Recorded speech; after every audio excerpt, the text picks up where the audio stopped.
The Cotton Bowl is bulging. Texas coach Darrell Royal, who played for Bud Wilkinson at Oklahoma, is seeking his 6th consecutive victory over his alma mater. Oklahoma was #1. Texas was #2 going into the ball game.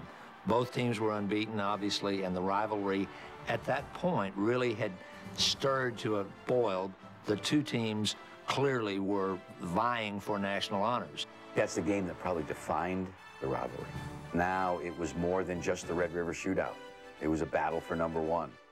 The national championship was most likely at stake, and the week leading up to the game had not been a good one for Oklahoma. Sophomore quarterback Mike Ringer had caught his elbow in an electric fan and was out for the season. On top of that, running back Joe Don Looney had made some disparaging remarks about the offensive line not blocking for him.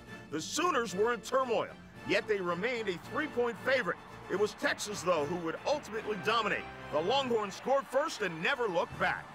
The underdog Longhorns take the upper hand. Texas makes it look easy as the Longhorns lead 21-0 in the third quarter. Texas defeated Oklahoma 28-7, which in those days was a pretty big score, and Texas moved to #1 in the country.